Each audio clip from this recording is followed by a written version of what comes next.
Hi friends, and welcome. Today's adventure, well, let's just say that if I hadn't been there, even I wouldn't believe it. We're headed for southeastern Ohio, Tom Dewey and I, and we're going to hunt with our good friend Ty McCombs from Whitetail Outfitters of Ohio.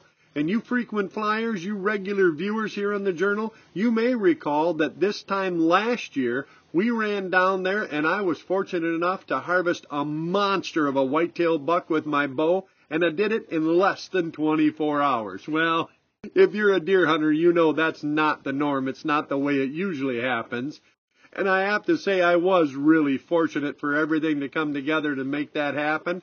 I will also tell you that ever since then, I've been listening to Tom tell me just how lucky I am and how that would never happen if he was the hunter. So on the way down there, I sort of surprised him a little bit. I told him, buddy, you're going to hunt first. We're going to go down there, and you've got 24 hours to see can you get you a big old buck. Well, he didn't say no. As a matter of fact, he jumped at the chance like any sane person would.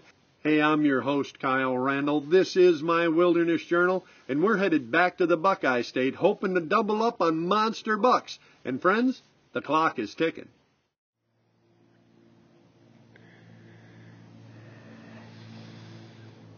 Are you ready? Yeah, getting some ranges. Clock's ticking. You're down to 21 hours. that walk counted coming. Oh yeah, that's part of the hunt. Yeah. That first evening, we were set up along the edge of a food plot over a scrape line Ty had pointed out. And about an hour before dark, the first deer started to move. This little spike buck came working his way along that scrape line, scent checking.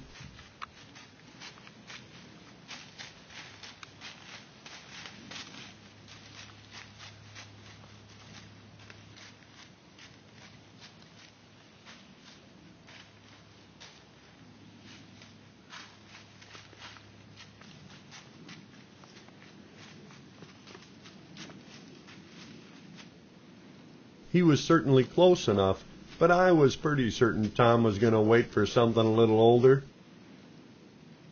Still, when he got out front, I did whisper to Tom, I'm on him. Yeah, that's a no. We watched as this little guy worked down the scrape line and then trotted down the hill. And I remember thinking, well, that may not be a shooter yet, but having the information, the local intel to put you on the deer when you're a traveling archer hunting totally wild deer in just a couple of days to do it, priceless. And then about 10 minutes later, first one, and then a second button buck fawn came working their way down the exact same path that Spike had taken. This stand was obviously in the right place. Now all we needed was for their great-grandpa to work his way down that rub line, and hopefully Tom would get his shot on the first night in the tree.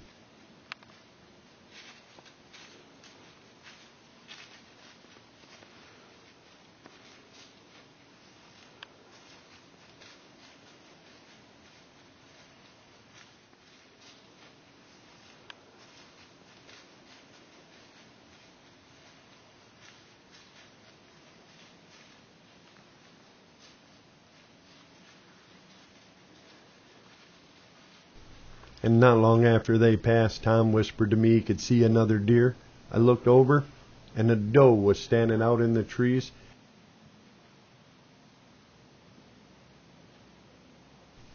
Like you would expect, she wasn't working our scrape line. She was crossing the trail, but she could obviously smell the bucks had been there. She was a little bit nervous, but she wasn't spooky, not worried about us at all. She was just working her way down the hill to go out to feed.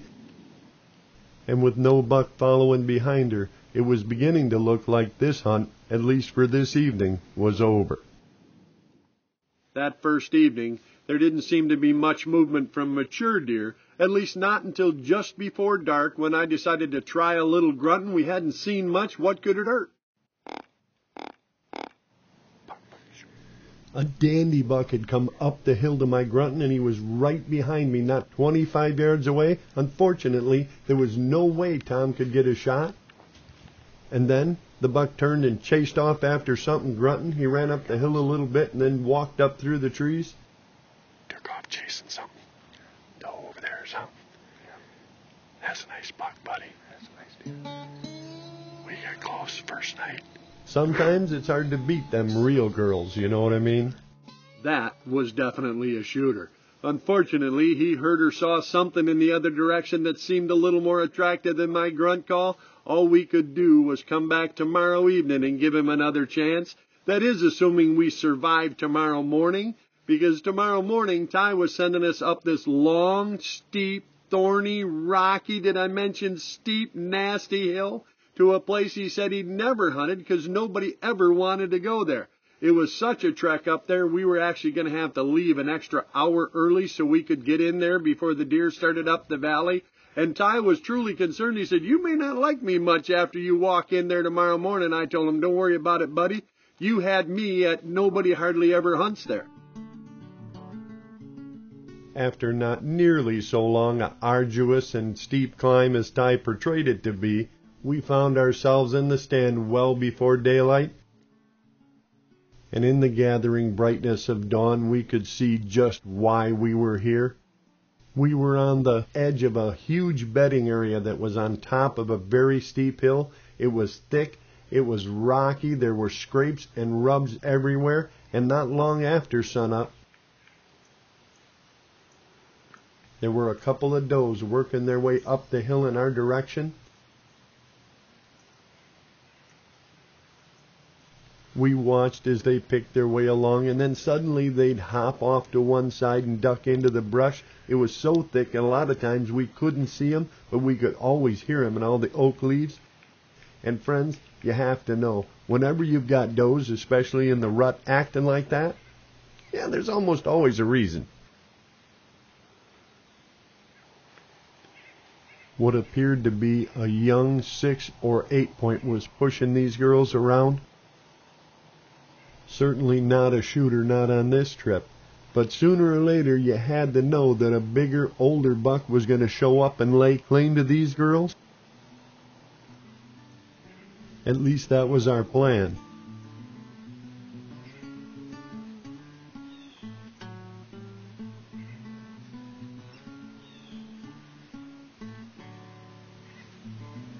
Maybe a 6 point. Wasn't very big.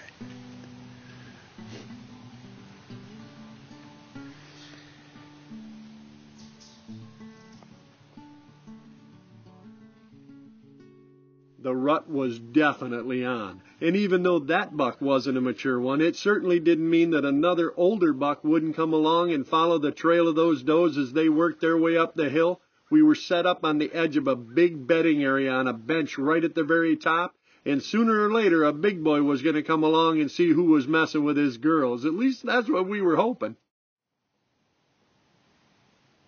We sat silently for another hour, and several times both Tom and I thought we could hear grunting from just over the hill behind us. We didn't see any deer coming up that way, but we knew we were hearing something, and out in front of us occasionally in the thick brush we could hear deer movement. This was a beautiful spot now that the sun was up and you could really appreciate it.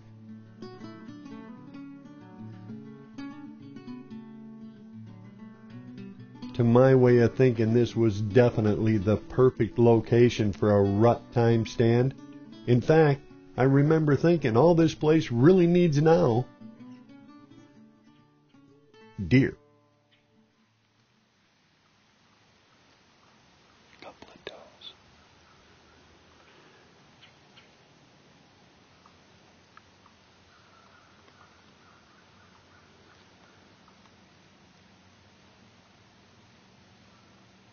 Several adult does were working their way this time all the way up to the top of the hill. And I noticed Tom wisely got to his feet just in case. There's a deer coming. Yeah, same place. Same place. Tom whispered back to me that he could see some deer coming, just in case I'd fallen asleep or taken a break or something. Yeah, he knows me pretty well. Still, these deer were coming. Right up, right at us.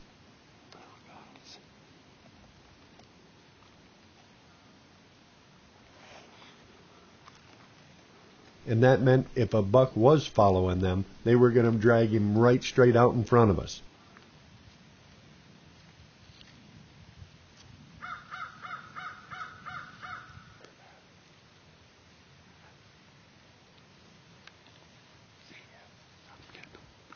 There's a buck following them to get you, buck. And just as they passed the left side of our tree, I could see there was a buck working his way up. Just as Tom reached for his bow, the buck squirted up and started pushing the does around in front of us. He was actually chasing them in and out around right out in front of the stand. He would work his way over, stand for a minute or two and glare, and then work his way back. This is the rut. This is what it looks like when a buck starts pushing around a doe. I wasn't sure whether or not Tom was going to take a shot at this buck, but if he kept making loops in front of us, he was definitely going to have to decide.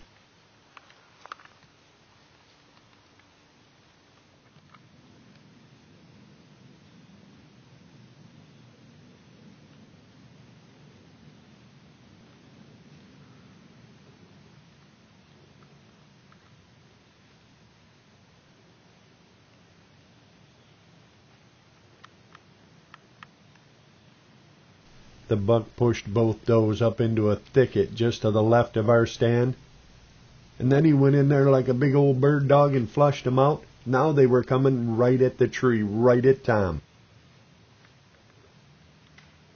And that meant, of course, if they kept coming, he'd keep coming. And then, well, then it was going to be on Tom.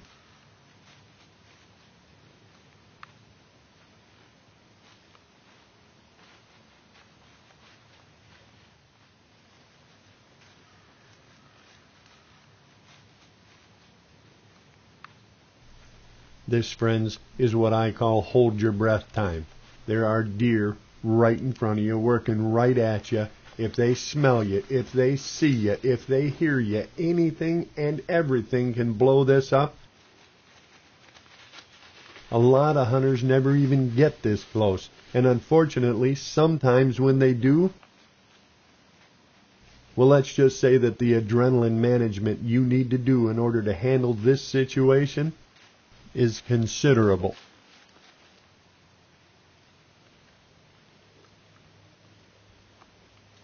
The buck had worked his way into less than 5, maybe 10 yards, stood for a moment, and then turned and started walking back out after the does. I never saw Tom turn on the deer, so all I could assume was that he was going to pass. This was a nice buck, but just a 2 or maybe 3-year-old. I don't know if he was waiting on me to tell him to shoot, or he had already decided he wasn't gonna, but for the moment, we were just watching.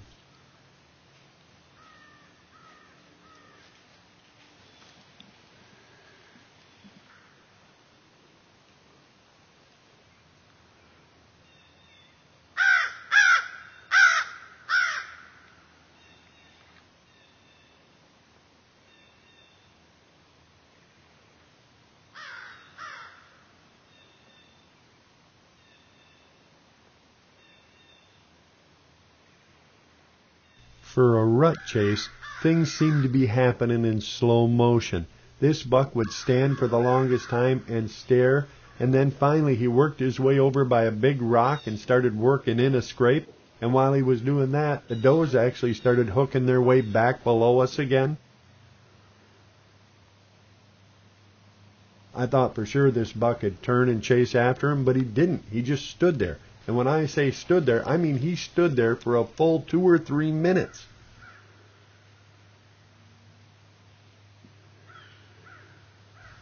I whispered to Tom, something funny's going on. That buck is just standing there. He's even grunting, but he's just standing there. And then Tom and I both heard a grunt from behind us. He slowly turned and looked. We couldn't see anything. But when he turned back, the buck in front of us had turned and was staring dead at us, or at least dead underneath us. He was laser-locked right at us. There we were. I was facing him. Tom kept peeking behind us. There was something moving back there. We could hear it. I didn't dare turn and look, though. I was out in the open. Anything behind me would certainly see me turn, and on top of that, we had a buck staring right at us at 20 yards. I stood there frozen until Tom slowly turned and pointed and gave me that look, like, I'm going to kill you.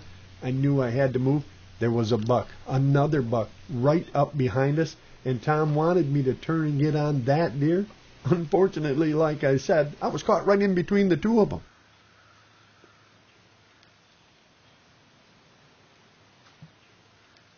A nice buck in front of us, a huge buck behind us, and I could hear Tom whispering, "You on him? You on him?" Yes. Amazingly, I'd made it all the way around to the deer behind me. Now it was on Tom again. He needed to get drawn and shoot without spooking either one of these deer.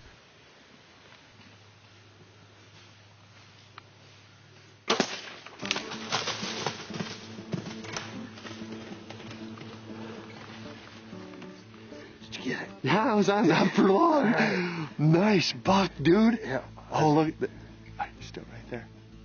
The other buck, the one that was staring at us from over by the big rock, had actually run right up in front of us when Tom shot. I guess he didn't know what was going on. He must have figured that big boy was scared of him or something, because he ran right up there, stood for a few seconds, and then just wandered off the way the does went. There you go. Hey, I was wondering which one you were on. Well, hoping you're on him. I was trying, but I was stuck. Yeah. I knew I was watching this younger buck, and I could hear that deer, but he was right dead behind me, and I thought, boy, if I turn around and spook either one of these, you're going to reach over and knock me clean out this tree. Yep. Hey, nice job, Yep. man. Great shot.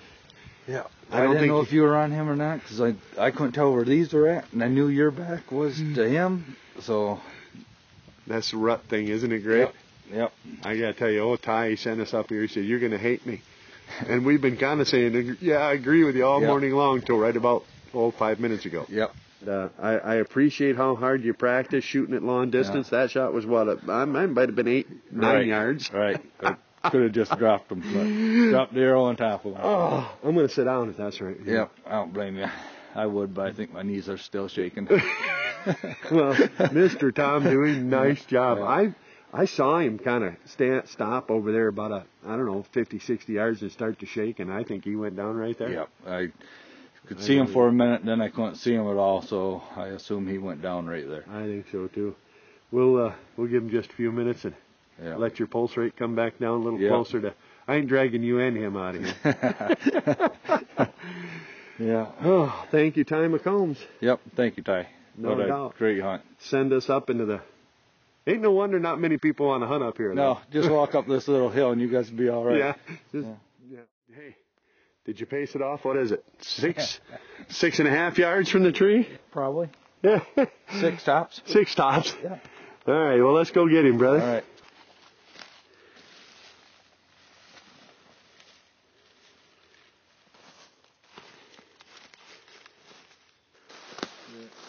Oh, yeah, that's pretty. How about we just walk over there and take a look at it? Right there.